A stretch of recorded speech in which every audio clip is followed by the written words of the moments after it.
Assalamualaikum warahmatullahi wabarakatuh. Saya Suci Febrianti Siswanto dari kelas MSDME.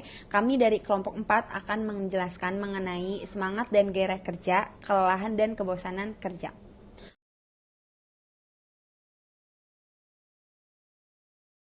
Oke, pertama saya akan menjelaskan dulu pengertian dari semangat dan gairah kerja. Semangat dan gairah kerja adalah melakukan pekerjaan secara lebih giat sehingga pekerjaan dapat diharapkan selesai dengan lebih cepat dan lebih baik, dan adanya kesenangan dan kepuasan terhadap pekerjaan yang dikerjakan. Perusahaan harus mampu meningkatkan semangat dan gairah kerja karena itu akan mempercepat prosesnya pekerjaan, akan mengurangi absensi karyawan, mampu memperkecil absensi karyawan, dan mampu memperkecil kemungkinan perpindahan karyawan. Namun perusahaan juga harus mengetahui ada beberapa indikasi yang menyebabkan semangat dan gairah kerja itu menurun. Menurut Alex S.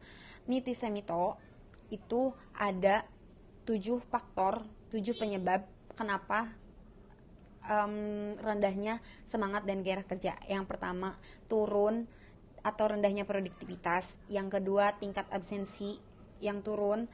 Terus tingkat perpindahan buruh yang tinggi, tingkat kerusakan yang tinggi, tingkat kegelisahan di mana-mana, tuntutan yang sering kali terjadi dari perusahaan, dan pemogokan.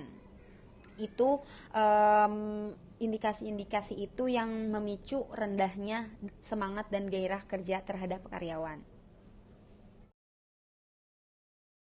Di sini saya akan menjelaskan tentang faktor-faktor yang mempengaruhi semangat dan gairah kerja. Di faktor yang pertama itu ada dari upah atau penggajian. Seperti yang kita ketahui, upah itu adalah sebuah imbalan yang diberikan perusahaan kepada kita atas tenaga yang telah kita berikan kepada perusahaan.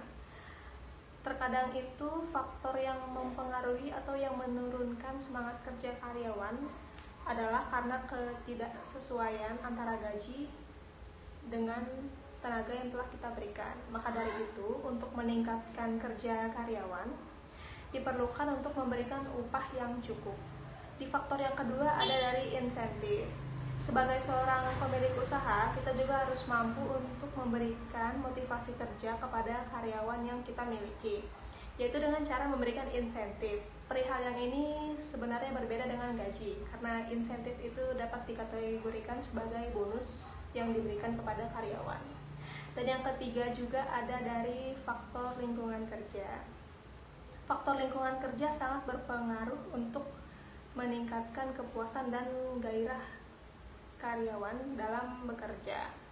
Dan beberapa faktor yang mempengaruhi lingkungan itu ada dari pencahayaan, ada dari pewarnaan di setiap ruang-ruangannya, dan juga ada sirkulasi udara dan berbagai hal yang lain. D. Promosi kerja. Promosi juga mempunyai arti yang penting bagi perusahaan, sebab dengan promosi berarti kestabilan perusahaan dan moral karyawan terjamin.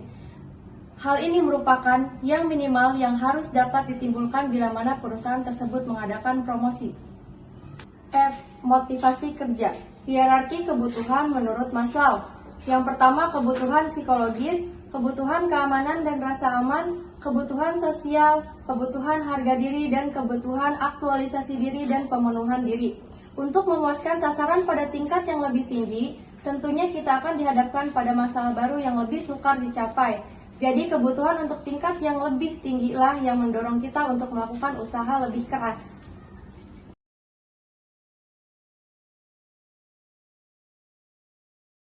Saya akan menyampaikan materi dari pemateri selanjutnya mengenai pengertian kelelahan kerja dan faktor kelelahan kerja yang sering dialami oleh pekerja yang bekerja di sebuah perusahaan. Yang pertama, ada beberapa pengertian dari para ahli mengenai pengertian dari kelelahan kerja. Yang satu, dari Miss C. Sauga tahun 2012. Menurutnya, kelelahan adalah proses yang mengakibatkan penurunan kesejahteraan, kapasitas atau kinerja sebagai akibat dari aktivitas kerja. Kemudian selanjutnya dari Budiono DKK tahun 2003. Menurutnya, istilah kelelahan menunjukkan kondisi yang berbeda-beda dari setiap individu, tetapi semuanya bermuara pada kehilangan efisiensi dan penurunan kapasitas kerja serta ketahanan tubuh, yang secara umum gejala kelelahan lebih dikenal dengan kelelahan fisik dan kelelahan mental. Kelelahan kerja merupakan salah satu sumber masalah bagi kesehatan dan keselamatan pekerja yang akan berpeluang menimbulkan kecelakaan kerja. Tentu saja, hal ini tidak dapat dibiarkan begitu saja karena tenaga kerja merupakan aset perusahaan yang dapat mempengaruhi produktivitas perusahaan. Berikutnya adalah faktor penyebab kelelahan kerja. Menurut Setiawati tahun 2010, penyebab kelelahan kerja umumnya berkaitan dengan 1. Sifat pekerjaan yang monoton. 2. Intensitas kerja dan ketahanan kerja mental fisik yang tinggi. 3. Cuaca ruang kerja, pencahayaan dan kebisingan, serta lingkungan kerja lain yang tidak memadai. 4. Faktor psikologis, rasa tanggung jawab, ketegangan, dan konflik-konflik. 5. Penyakit-penyakit, rasa kesakitan, dan gizi yang kurang baik. Adapun menurut Atikoh dan kawan-kawan tahun 2014, terdapat 2 faktor yang mempengaruhi atau menyebabkan kelelahan kerja, yaitu faktor internal dari dalam seseorang dan juga faktor eksternal dari dalam seseorang. Saya akan menjelaskan faktor dari dalam individu, faktor internal. Yang pertama, usia. Salah satu indikator dari kapasitas kerja adalah kekuatan otot. Semakin tua, usia semakin turun kekuatan ototnya. Kekuatan otot yang dipengaruhi oleh umur akan berakibat pada kemampuan fisik tenaga kerja untuk melakukan pekerjaan, laki-laki maupun perempuan. Pada umur sekitar 20 tahun merupakan puncak dari kekuatan otot seseorang, dan pada umur sekitar 50-60 tahun kekuatan otot mulai menurun sekitar 15-25%. Yang kedua, jenis kelamin. Perbedaan secara fisik antara jenis kelamin wanita dan laki-laki terletak pada ukuran tubuh dan kekuatan ototnya. Kekuatan otot wanita relatif kurang jika dibandingkan dengan kekuatan otot laki-laki. Kemampuan otot ini akan mempengaruhi kemampuan kerja seseorang, yang merupakan penentu dari salah satunya adalah haid wanita. Haid wanita yang sedang haid cenderung cepat lelah dibandingkan wanita yang tidak mengalami haid. Faktor dari luar individu, faktor eksternal. Yang pertama, sikap kerja. Hasil perbandingan antara kerja otot statis dan dinamis pada kondisi yang hampir sama dihasilkan bahwa kerja otot statis mempunyai konsumsi yang energinya lebih tinggi. Denyut nadi meningkat dan diperlukan waktu istirahat yang lebih lama. Yang kedua, beban kerja. Semakin meningkatnya beban kerja, maka konsumsi oksigen semakin meningkat. Maksimumnya beban kerja yang lebih tinggi yang tidak dapat dilaksanakan dalam kondisi aerobik disebabkan oleh kandungan oksigen yang tidak mencukupi untuk suatu proses aerobik. Adapun faktor lain penyebab kelelahan kerja adalah: yang pertama, penyebab medis seperti flu, anemia, gangguan tidur, dan penyakit kronis lainnya. Yang kedua, penyebab yang berkaitan dengan gaya kronis seperti kurang tidur, terlalu banyak minum minuman yang keras seperti alkohol, diet yang buruk, kurangnya olahraga. Yang ketiga, penyebabnya yang berkaitan dengan tempat kerja seperti bekerja shift, pelatihan tempat kerja buruk, stres di tempat kerja, kebisingan. Yang terakhir adalah faktor psikologis. Faktor internal menurut Siswanto yang dikutip dari Ambar 2006, faktor penyebabnya kelelahan kerja berkaitan dengan: yang pertama, pengorganisasian kerja yang tidak menjamin istirahat dan reaksi variasi kerja dan identitas pembedaan fisik yang tidak serasi dengan pekerjaan. Yang kedua, faktor psikologis. Yang ketiga, lingkungan kerja yang tidak menjamin kenyamanan kerja. Yang keempat, status kesehatan dan status gizi. Yang kelima, monoton, bekerja secara monoton. Dalam materi semangat dan gairah kerja, kelelahan dan kebosanan kerja, terdapat gejala kelelahan kerja. Kerja fisik yang kontinu berpengaruh terhadap diri sendiri maupun kepada orang banyak. Kelelahan terjadi karena terkumpulnya produk sisa dalam otot dan peredaran darah, di mana produk sisa ini bersifat membatasi kelangsungan kegiatan otot. Produk sisa ini mempengaruhi serat-serat syaraf dan sistem saraf pusat sehingga menyebabkan pegawai menjadi lambat bekerja jika sudah lelah. Menurut Budiono dan kawan-kawan tahun 2003, kelelahan kerja memiliki gejala antara lain: A. Perasaan lesu, ngantuk, dan pusing. B. Tidak atau kurang mampu berkonsentrasi. C. Berkurangnya tingkat kewaspadaan. D. Persepsi yang buruk dan lambat. E. Tidak ada atau kurangnya gairah untuk bekerja. F. Menurunnya kinerja jasmani dan rohani. Dengan adanya gejala kelelahan kerja, kita membutuhkan penanggulan kelelahan kerja. Untuk mencegah dan mengatasi memburuknya kondisi kerja akibat faktor kelelahan pada tenaga kerja, disarankan agar A. memperkenalkan perubahan pada rancangan produk, B. merubah metode kerja menjadi lebih efisien dan efektif, C. menerapkan penggunaan peralatan dan piranti kerja yang memenuhi standar ergonomik, D. menjadwalkan waktu istirahat yang cukup bagi seorang tenaga kerja, E. menciptakan suasana lingkungan kerja yang sehat, aman, dan nyaman bagi tenaga kerja, F. melakukan pengujian dan evaluasi kinerja tenaga kerja per periodik, dan G. menerapkan sasaran produktivitas kerja berdasarkan pendekatan manusiawi dan fleksibilitas yang tinggi. Saya akan melanjutkan dan menjelaskan tentang faktor terjadinya kebosanan kerja. Menurut Pisser, tahun 1933 ada beberapa faktor yang mempengaruhi kebosanan kerja, yaitu A. Efek utama tugas terhadap kebosanan. Ada 3 kategori yang seringkali dapat menyebabkan kebosanan kerja, yaitu kuantitatif underload, kualitatif underload, kualitatif underload. Pada beberapa individu menyatakan bosan ketika individu tidak mengerjakan sesuatu dalam suatu periode sibuk di mana individu terbiasa dengan aktivitas yang padat. Di sisi lain, individu juga dapat merasakan bosan terhadap tugas yang sederhana, repetitif, memiliki tuntunan mental yang rendah, tidak menantang, tidak menggunakan keterampilan yang dimiliki individu, atau membutuhkan pemantauan untuk peristiwa yang jarang.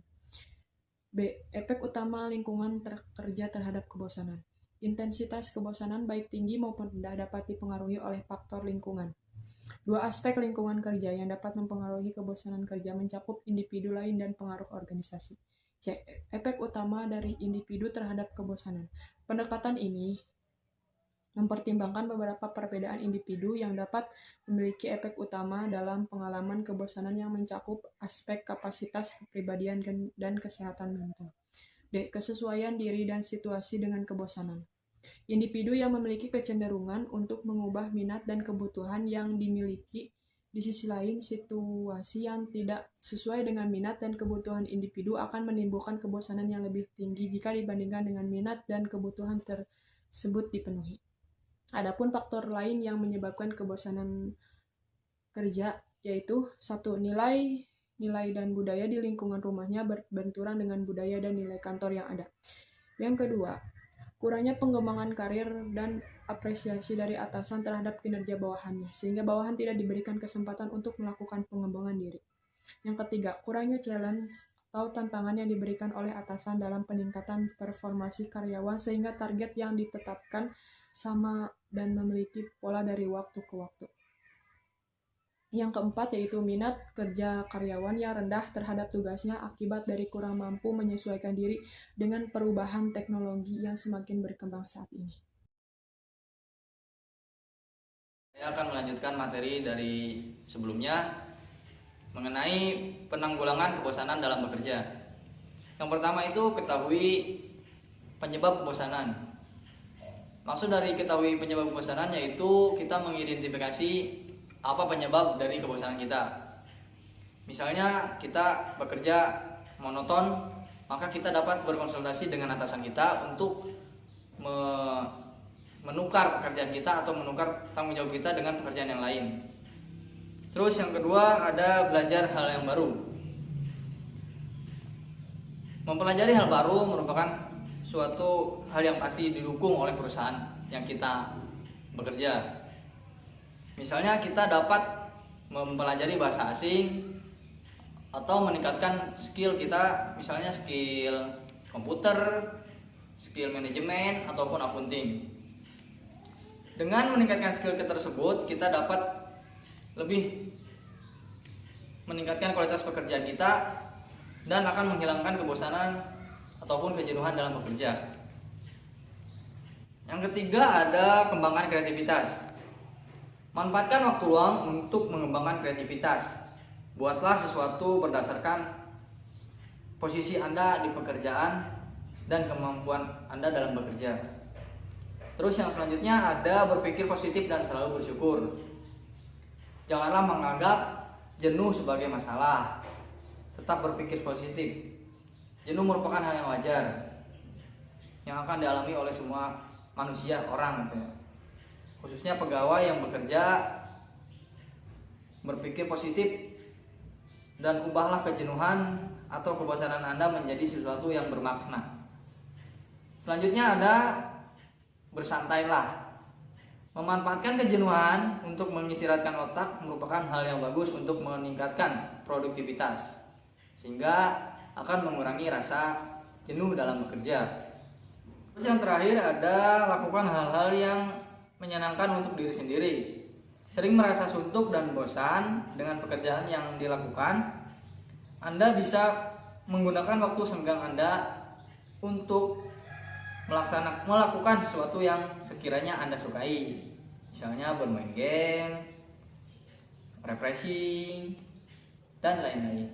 Mungkin cukup sekian dari presentasi kelompok kami. Kurang lebihnya mohon maaf. Wassalamualaikum warahmatullahi wabarakatuh.